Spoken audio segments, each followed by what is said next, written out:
কিয়ামতের দিন আল্লাহর দরবারে কেউ কথা বলতে পারবে না আল্লাহর নির্দেশ ছাড়া। একটি আকীদা পরিষ্কার করে নিয়ে যান আপনাদের। সে আকীদাটা এভাবে পরিষ্কার করুন, কোন পীর সাহেব, কোন খাজা বাবা, কোন মাওলানা, কোন মুহাদ্দিস, কোন বুজুর্গ আপনাকে সুপারিশ করতে পারবে না যদি না আল্লাহ পাক তাকে কথা বলার তৌফিক না দেন। মনে থাকবে এটা। আয়াতুল কুরসির ভিতরে আমরা পড়ি, মান যাল্লাযী ইয়াশফাউ ইনদাহু ইল্লা বিইযনিহি। আল্লাহ পাক বলেছেন কিয়ামতের দিন আল্লাহর দরবারে কার সাহস আছে কথা বলতে পারে? মান যাল্লাযী ইয়াশফাউ ইনদাহু ইল্লা বিইযনিহি। আল্লাহর অর্ডার ছাড়া, হুকুম ছাড়া আল্লাহর সামনে কথা বলা সেদিন কেউ থাকবে না। সুবহানাল্লাহ। কেউ কথা বলতে পারবে না। সুপারিশ করতে হবে আল্লাহ যারে বলেন তুমি করো, অমুকের জন্য করো, সেই ব্যক্তি শুধু তার জন্যই করতে পারবে, আর কেউ কথা বলতে পারবে না। সেই কঠিন হাসরের ময়দান, যেদিন শুধুমাত্র আল্লাহ পাক কথা বলবেন, আর যারে বলতে বলবেন সেই কেবলমাত্র বলতে পারবে। সুপারিশ এটি আল্লাহ পাক কিয়ামতে পারমিশন দিলে বলা যাবে। হযরত ইব্রাহিম আলাইহিস সালাম কিয়ামতের দিন তার নিজের পিতা সম্পর্কে সুপারিশ করবেন। রব্বুল আলামিন, আমার আব্বার জন্য সুপারিশ করতেছি, মেহেরবানি করে জাহান্নাম থেকে তারে আপনি রক্ষা করুন। আল্লাহ রব্বুল আলামিন বলবেন, ইব্রাহিম তোমার সুপারিশ মঞ্জুর হবে না। প্রিয় ভাই সব, একটু মাথা খাটান, চিন্তা করেন। জাতির পিতা কে? জাতির পিতা চিল্লাবুন, কলিজা সাফ করে ফেলুন। মুসলমানদের জাতির পিতা হাফিজ আলী কেউ হতে পারে না।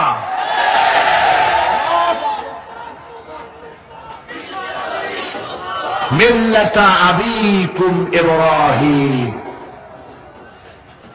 ইব্রাহিম আলাইহিস সালাম এই মিল্লাতের পিতা। সুবহানাল্লাহ। হযরত ইব্রাহিম আলাইহিস সালাম কিয়ামতের দিন বলবেন, আল্লাহ আমার আব্বার জন্য সুপারিশ করছি। আল্লাহ পাক বলবেন মঞ্জুর হবে না। আসল তোমার পিতা হতে পারে, কিন্তু আমার খলিলকে আগুনে ফেলার জন্য নমরুদকে সে সহযোগিতা করেছে, আমি তোমার পিতাকে ক্ষমা করব না। নবী করিম সাল্লাল্লাহু আলাইহি ওয়াসাল্লামকে সাহাবায়ে কেরাম জিজ্ঞেস করেছেন, হে রাসূল, আপনার আব্বা এবং আম্মার অবস্থা কি হবে? নবী করিম সাল্লাল্লাহু আলাইহি ওয়াসাল্লাম কেঁদে ফেলেছেন, সব বলেছেন, আমি তাদের কোনো উপকারে আসব না। আল্লাহু আকবার। মিল্লাতা আবিকুম ইব্রাহিম। ইব্রাহিম আলাইহিস সালাম এই মিল্লাতের পিতা। সুবহানাল্লাহ। হযরত ইব্রাহিম আলাইহিস সালাম কিয়ামতের দিন বলবেন, আল্লাহ আমার আব্বার জন্য সুপারিশ করছি। আল্লাহ পাক বলবেন মঞ্জুর হবে না। আসল তোমার পিতা হতে পারে, কিন্তু আমার খলিলকে আগুনে ফেলার জন্য নমরুদকে সে সহযোগিতা করেছে, আমি তোমার পিতাকে ক্ষমা করব না। নবী করিম সাল্লাল্লাহু আলাইহি ওয়াসাল্লামকে সাহাবায়ে কেরাম জিজ্ঞেস করেছেন, হে রাসূল, আপনার আব্বা এবং আম্মার অবস্থা কি হবে? নবী করিম সাল্লাল্লাহু আলাইহি ওয়াসাল্লাম কেঁদে ফেলেছেন, সব বলেছেন, আমি তাদের কোনো উপকারে আসব না। আল্লাহু আকবার। আপনি মনে করছেন নাকি যে ইয়া নবী সালাম আলাইকা বলি অমনি নবীর সুপারিশ পাবেন? এত সহজ। কতগুলা রসগোল্লা খাইবেন আর বড় একটা মিছিল করলেন আর উনি চলে যাবেন। পৃথিবীর সব মানুষ সাহাবায়ে কেরাম বাদ দেন, পৃথিবীর সমস্ত মানুষ একত্রিত হয়ে আবু তালেব রাসূলুল্লাহকে যে ভালোবেসেছেন, ওর 1000 ভাগের 1 ভাগও সারা দুনিয়ার মানুষ রাসূলুল্লাহকেই ভালোবাসতে পারবে? নিজের ছেলে আলীকে, আলী রাদিয়াল্লাহু তাআলা আনহুকে আলাদা বিছানায় শোয়াইয়া, ছোট্ট মানুষ হযরত আলী আলাদা জায়গায় রাখিয়া মুহাম্মদুর রাসূলুল্লাহ সাল্লাল্লাহু আলাইহি ওয়াসাল্লাম এতিম মানুষ তারে কলিজার সাথে বুকের মধ্যে আশ্রয় করে দিয়ে আগলে রেখেছেন বুক পরে। সে আবু তালেব মৃত্যুর সময় নবী করিম সাল্লাল্লাহু আলাইহি ওয়াসাল্লাম বলেছিলেন, চাচা একটিবার আমার কানে তাওহীদের কালেমা শোনায় দেন। আবু তালেব তার কিসমতে ছিল না কালেমা। মরে যাওয়ার পর একজন সাহাবী বলেছিলেন, ইয়া রাসূলুল্লাহ, মৃত্যুর সময় আবু তালেবের মুখ আমি নড়তে দেখেছি, তিনি কালেমা পড়েছেন সম্ভবত। রাসূলুল্লাহ সাদ বলেছেন, আমি শুনি নাই। এত ভালোবাসার পরও হাদিস শরীফে এসেছে আবু তালেব জাহান্নামে যাবে। কোথায় যাবে? জাহান্নামে। সবচাইতে কম আযাব হবে কার? আবু তালেবের। কম আযাবটা কি? হাদিস শরীফে এসেছে কম আযাব হলো জাহান্নামের আগুন দিয়ে 1 জোড়া জুতা তৈরি করে আবু তালেবের পায়ে পরিয়ে দেওয়া হবে। সেই জাহান্নামের আগুনের তৈরি করা জুতার তাপে আবু তালেবের মাথার ঘিলুগুলো টকবক করে বউ পড়তে লাগবে। এত ভালোবেসে যদি কিয়ামতে উপায় না হয়, আপনি ইয়া নবী সালাম আলাইকা, ইয়া রাসূল সালাম আলাইকা আর কতগুলো জিলাপি খাইলেন, বড় একটা মিছিল করলেন। প্রিয় ভাই সব, এইসব বেদাত ছাড়ুন, এগুলো সুস্পষ্ট বিদআত। রাসূলুল্লাহকে ভালোবাসবেন, সাহাবীরা যেভাবে ভালোবেসেছেন ওইভাবে ভালোবাসবেন। সুন্নাতের অনুসরণ কিভাবে করবেন? সুন্নাতের অনুসরণ করবেন কিভাবে?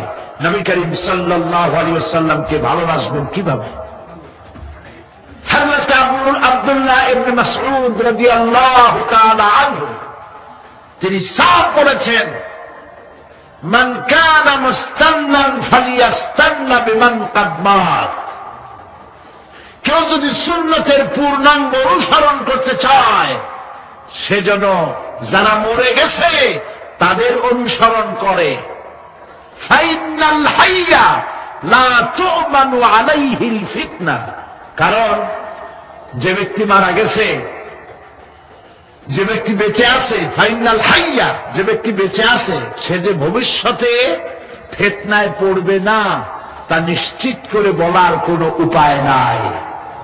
এই জন্য সুন্নতের অনুসরণ করার জন্য মাপকাঠি কোনো পীর নয়, আলেম নয়, মুহাদ্দিস নয়, মুফাসসির নয়। যে ব্যক্তি মারা গেছে তিনি হলেন সুন্নতের অনুসরণ তারই করতে হবে। তিনি কে? তারা কারা? উলাইকা আসহাবু মুহাম্মদ সাল্লাল্লাহু আলাইহি ওয়াসাল্লাম। তারা হলেন নবী করিম সাল্লাল্লাহু আলাইহি ওয়াসাল্লামের সাহাবায়ে কেরাম রিদওয়ানুল্লাহি তাআলা আলাইহিম আজমাইন। কানু আফদালু হাযিহিল উম্মাহ। তারা হচ্ছে এই উম্মতের শ্রেষ্ঠ সন্তান। আমার দেশে আসে না যারা, যে সরকার যখন আসে তারা এসে একদলে বলে এরাই হলো দেশের জাতির শ্রেষ্ঠ সন্তান। না, শ্রেষ্ঠ সন্তান তোমরা সার্টিফিকেট দিলে হবে না। এই বিশ্বের শ্রেষ্ঠ সন্তান আল্লাহর নবীরা, আর তারপরে সাহাবায়ে কেরাম রিদওয়ানুল্লাহি তাআলা আলাইহিম আজমাইন। আল্লাহ কুলুবান, তাদের কলবকে আল্লাহ পাক পবিত্র করেছেন। ওয়া আ'মাকাহা ইলমান, আর তাদেরকে গভীর ইলম দান করেছেন। ওয়া আল্লাহা তাকাল্লুফান, আর সমস্ত রকমের বক্রতা থেকে তাদের কলিজাকে আল্লাহ পাক মুক্ত করে দিয়েছেন। ইখতারাহুমুল্লাহু লিসুহবাতি নবিয়্যিহি ওয়া লিইকামাতি দীনিহি। আল্লাহ পাক এই সব লোকদের, কাদের? সাহাবীদের, এই সব লোকদেরকে আল্লাহ বাছাই করেছিলেন মুহাম্মদ রাসূলুল্লাহ সাল্লাল্লাহু আলাইহি ওয়াসাল্লামের সাহাবী হওয়ার জন্য বাছাই করছে কে? আল্লাহ পাক নিজে বাছাই করেছেন রাসূলের সাহাবী হওয়ার জন্য। কি জন্য? লিকামতিদ দ্বীন, আল্লাহ পাকের দ্বীন প্রতিষ্ঠার জন্য। সেই জন্য প্রিয় ভাই সব, কিয়ামতের দিন সুপারিশ কেউ কিন্তু করতে পারবে না। সুপারিশ করতে পারবেন কেবলমাত্র কে? বলেন সবাই। আল্লাহ সুবহানাহু ওয়া তাআলা যাকে পারমিশন দিবেন তিনি কেবল করতে পারবেন, আর কেউ সুপারিশ করতে পারবে না। সেই জন্য মনের থেকে, কলিজা থেকে সমস্ত কথা উঠায় ফেলে ঈমান পোক্তা করুন। সেদিন কথা বলবার মতো ক্ষমতা আল্লাহর সামনে কারো হবে না। যিনি তাকে পারমিশন দিবেন তিনি কেবল বলতে পারবেন। কিয়ামতের হায়বাত এবং জল, ফেরেশতাদের আনাগোনা, জাহান্নামের গর্জন, মানুষের কলিজা গলার কাছে চলে আসবে। গর্ভবতী নারীর গর্ভ খসে পড়বে। দুগ্ধপোষ্য নারী, যে দুধ দেয় তার বাচ্চাকে দুধ দেওয়ার কথা ভুলে যাবে, নিজের সন্তান ভুলে যাবে। সেই কঠিন হাসরের ময়দানে, সেখানে কেবলমাত্র আল্লাহ পাক যাদেরকে রক্ষা করবেন তারাই সেখানে বাঁচতে পারবে। অন্যরা সেখানে তাদের কোন উপায় থাকবে না। আল্লাহ পাক বলছেন এরকম একটি জায়গা সম্পর্কে আমি তোমাদেরকে জানিয়ে দিলাম। আল্লাহ রাব্বুল আলামিন বলেন, যালিকাল ইয়াউমুল হক ফামান শাআ ইত্তাখাযা ইলা রাব্বিহি মাআবা। এই দিনটি অবশ্যই আসবে, সেদিনটি নিশ্চিত ভাবে আসবে। আর এখন যার ইচ্ছা সে তার রবের দিকে অগ্রসর হোক। ইন্না আনজারনাকুম আযাবান করিবান ইয়াওমা ইয়ানজুরুল মার'উ মা কদ্দামাত ইয়াদাহু ويقول الكافر يا ليتني كنت ترابا إنا أنذرناكم عذابا قريبا। খুব নিকটবর্তী একটি আযাব সম্পর্কে আমি তোমাদেরকে সতর্ক করে দিলাম। কে বলতেছেন? আল্লাহ পাক। লক্ষ্য করুন আল্লাহ কি বলছেন। খুব নিকটবর্তী একটি কঠিন শাস্তি, আযাব, অর্থাৎ কিয়ামত, এ সম্পর্কে আমি তোমাদেরকে সতর্ক করে দিলাম। ইয়াউমা ইয়ানজুরুল মার'উ মা কদ্দামাত ইয়াদাহু, সেদিন প্রত্যেকটি লোক যা সে পাঠিয়ে দিয়েছিল এখানে, অর্থাৎ যা করেছিল সেগুলি সে দেখতে পাবে। আর তখন ওয়ায়াকুলুল কাফিরু ইয়া লাইতানি কুনতু তুরাবা। সেই কিয়ামতের ময়দানে অবস্থা দেখে কাফেররা বলবে, আহারে মানুষ না হইয়া যদি মাটি হইয়া যেতাম, যদি মাটি হতাম, যদি মানুষ না হয়ে না জন্মতাম, আজ এই হাসরের ময়দানে এইখানে এই বিচারের মুখোমুখি হতাম না, মাটি হইলে বরং অনেক ভালো হতো। প্রিয় ভাই সব, সূরা আন-নাবা সংক্ষিপ্ত আকারে যে আলোচনাটি করলাম, সে আলোচনাটি ছিল এই পরকাল হবে, কিয়ামত হবে, এতে কোনো সন্দেহ নাই। আছে সন্দেহ? কোনো সন্দেহ নাই, অবশ্যই কিয়ামত হবে। এবং সেই কিয়ামত কেমনে হবে সেগুলির দৃষ্টান্ত, মানুষ মরলে পচে যাবে, গলে যাবে, তারপরে চিন্তা হবে কেমনে, সেগুলি আমি আপনাদের সামনে আলোচনা করেছি। তারপরে জান্নাত এবং জাহান্নাম দুটি ভাগ হবে, সেগুলির ব্যাপারে আমি আপনাদের সামনে আলোচনা করেছি। আজকে মুনাজাতের আগে সর্বশেষ যে কথাগুলি বলতে চাই, সে কথাগুলি হলো এই পৃথিবীতে আমরা এসেছি, চলে যাব, যাওয়ার আগে এই কোরআন একটি বিশাল জনগোষ্ঠী এমন বানাতে চেয়েছে যে জনগোষ্ঠী এই কোরআন দিয়ে একটি বিশাল সমাজ গড়বে, রাষ্ট্র গড়বে, এমন রাষ্ট্র গড়বে যেই রাষ্ট্রে দুঃখ থাকবে না, অশান্তি থাকবে না, যেখানে সুখ থাকবে, সমৃদ্ধি থাকবে, আর কিয়ামতের দিন আল্লাহর জান্নাতে তারা চলে যাবে। তেমন একটি সমাজকে আমরা চাই। সবাই বলেন সেরকম একটি সমাজকে আমরা চাই। কারা কারা চাই হাত তুলে দেখা।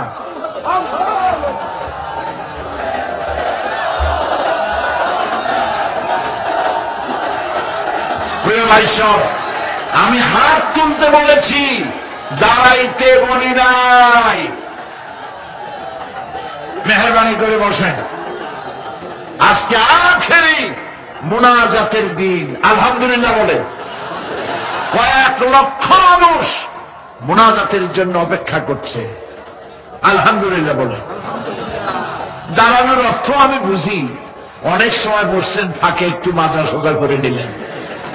বসেন বসেন, আর একটু জোরে সরে জিকির করেন, লা ইলাহা ইল্লাল্লাহ, লা ইলাহা, আরো জোরে, লা ইলাহা।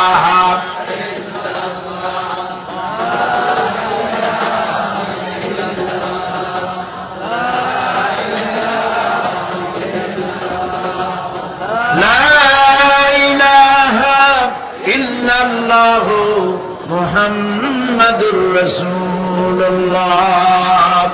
বসা মানুষেরা দাঁড়ানো ভাইদেরকে বসতে সাহায্য করুন। কেমনে করবেন বুঝে নেন। প্রিয় ভাই সব, কিয়ামতের দিন আমরা যেতে চাই জান্নাতে। কোথায় যেতে চাই বলেন? জোরে বলেন। এই জান্নাতে যাওয়ার জন্যে, এই জান্নাতে যাওয়ার জন্য দুইটা কাজ করতে হবে। কয়টা কাজ? আল্লাহ রাব্বুল আলামিন বলেন, ফামান কানা ইয়ারজু লিকাআ রাব্বিহ ফালইয়ামাল আমালান সালিহান ওয়া লা ইউশরিক বিইবাদাতি রাব্বিহ আহাদা। আল্লাহ পাক বলেন, যে বাজারা আমার সঙ্গে দেখা করতে চায় কিয়ামতে, দুইটা কাজ করা লাগবে। বলেন কয়টা কাজ? একটা হলো নেক আমল। কি আমল বলেন? নেক আমল। নেক আমল কারে বলে? নেক আমল করতে হলে আবার দুইটা শর্ত লাগে। এক নম্বরে কাজটা করতে হবে আল্লাহরে খুশি করার জন্যে। কারে খুশি করার জন্য? একটা মাদ্রাসা বানাইছি যাতে লোকেরা বলে যে বড় একটা মাদ্রাসা বানাইছি, এই জন্য মাদ্রাসা বানাবেন, মসজিদ বানাবেন, হসপিটাল বানাবেন, যা কিছু করেন নিয়ত হবে আল্লাহকে খুশি করা। নিয়ত হবে কারে খুশি করা? আল্লাহ পাককে খুশি করা। এই হলো নেক আমলের প্রথম শর্ত। কাজ হবে আল্লাহকে খুশি করার জন্য। দুই নম্বরে কাজটি হতে হবে সুন্নতে নববী সাল্লাল্লাহু আলাইহি ওয়াসাল্লামের উপরে। মনে থাকবে, দাড়ি রাখবো। কেন রাখবো? রাসূলের সুন্নত। রাখবো কারে খুশি করার জন্য? আল্লাহ খুশি করার জন্য। রাখবো কার মতো? রবীন্দ্রনাথের মতো, কার্ল মার্কসের মতো, কবির মতো নয়। রাখতে হবে কার মতো? নবীর মতো। বুঝে নেন, কাজটা হতে হবে আল্লাহকে খুশি করার জন্য। দুই নম্বরে কাজটা হতে হবে সুন্নতে নববী সাল্লাল্লাহু আলাইহি ওয়াসাল্লামের উপরে হতে হবে। তাহলে এই হলো এক নম্বর। জান্নাতে যাওয়ার জন্য, আল্লাহর সাথে দেখা করার জন্য এক নম্বরের কাজ হলো নেক আমল। বলেন এক নম্বরের কাজ কি? দুই নম্বরের কাজ ওয়ালা ইউশরিক বিইবাদাতি রাব্বিহ আহাদা। আল্লাহ রাব্বুল আলামিনের ইবাদতের সাথে কাউকে শরীক স্থাপন করা যাবে না। আমরা যারা মুসলমান, অধিকাংশ মুসলমান শিরকের ভিতরে মুবতলা হয়ে আছে। বিশ্বাস করেন কিনা বলেন? কাফেরেরা তো মুশরিক আছেই, ওরা তো মুশরিক আছেই, কিন্তু আমরা মুসলমানেরা আমাদের আমলের মধ্যে, আমাদের অজান্তে সবের নিয়তে অনেক শিরক আমরা করে বসি। নাউজুবিল্লাহ। বলেন নাউজুবিল্লাহ। এই জন্য আমি বারবার সতর্ক করি, নিজেকেও করি, আপনাদেরকেও করি। এই কারণে করি, শিরকের গুনাহ আল্লাহ মাফ করবেন না। ইন্না শিরকা লাযুলমুন আযীম, শিরক মস্ত বড় অপরাধ, জুলম, আল্লাহ মাফ করবেন না। আল্লাহর কাছে কান্দে কান্দে মাপ চাওয়া লাগবে যে আল্লাহ শিরক থেকে আমাকে রক্ষা করো, বাঁচাও। অনেক গোপন শিরক আছে। মাজারে যান, পীর সাহেবের কাছে যান, মনে যদি নিয়ত থাকে উনি ফু দিলে আমি ভালো হবই, উনি তাবিজ দিলে আমার বাচ্চা হবেই, উনি আমারে দয়া করলেই আমার ব্যবসায় উন্নতি হবেই, এইটার নাম শিরক। এটার নাম কি?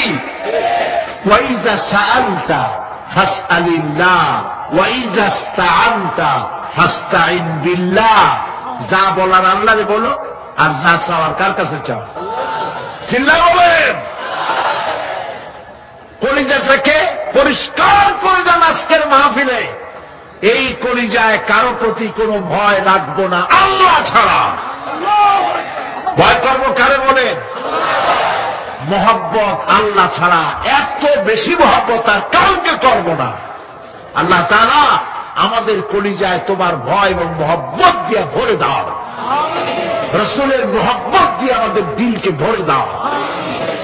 বিশ্বাস করুন ভাই সাহেব, কোরআন শরীফ আমার সামনে, বিশ্বাস করুন, দেশি পীর বিদেশি পীর, খাজা বাবা দেশি এবং বিদেশি, কেউ আপনার ভাগ্য বদলাই দিতে পারবে না। এই পিছনে দৌড়ায় দৌড়ায় কোনো লাভ নয়। এতক্ষণ মসজিদের ভেতরে বসে আল্লাহর কাছে কাঁদেন। وقال ربكم ادعوني استجب لكم।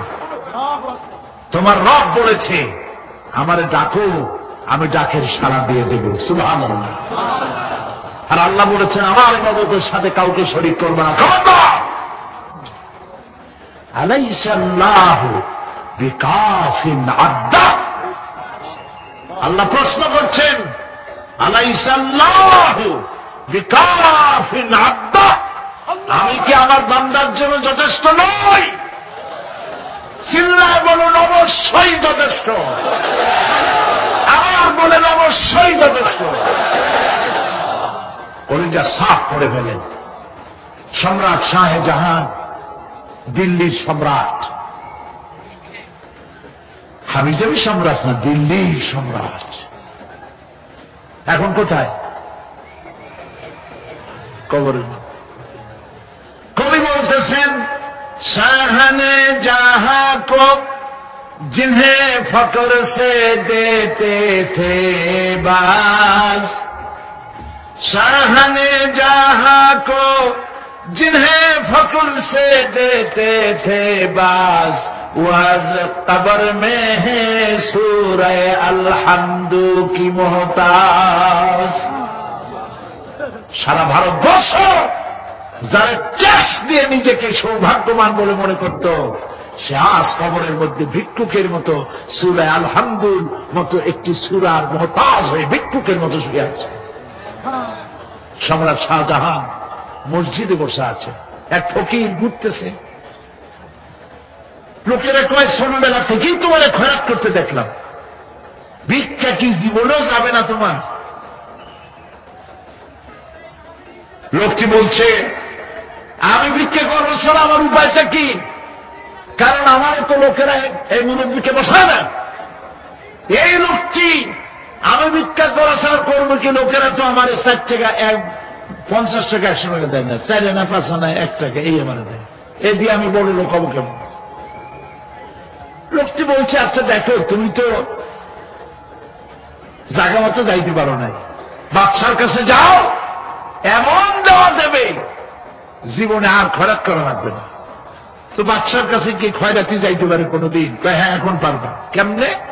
সম্রাট শাহজাহান এখন একা একা মসজিদে আছেন। তখনকার এসব বাদশারা অনেকে নামাজি ছিলেন, দিনদার ছিলেন। ফকির দরজার কাছে দাঁড়াইয়া দেখতে পাচ্ছে কেউ নাই, দেহরক্ষীরা দূরে দূরে দাঁড়ানো। বাদশাহ মসজিদের ভেতরে বসে হাত তুলে ঝুলতেছে আর কাঁদতেছে, চোখের পানি দিয়া দাঁড়িয়ে ভিজে ভিজে পড়ছে। এই দৃশ্য অনেকক্ষণ দেখলো ফকির। কিছুক্ষণ পর সম্রাট শাহজাহান মসজিদ থেকে বেরিয়ে আসছে। ফকির বলছে, আসসালামু আলাইকুম হুজুর। তিনি বললেন, ওয়ালাইকুম আসসালাম। চলে গেল। বাদশা বলল, আমার কাছে তো কেউ আইসা কিছু না চাইয়া তো যায় না, এটা দেখলাম খয়রাতির মতো কিছু চাইলো না, বেটা ভয় করলো নাকি? হ্যাঁ মেয়ে আদিকে আসো। আসছে। ভয় পাইছো? কয় না ভয় পাইনি। তো কিছু যে চাইলে না। ফকির বলছে,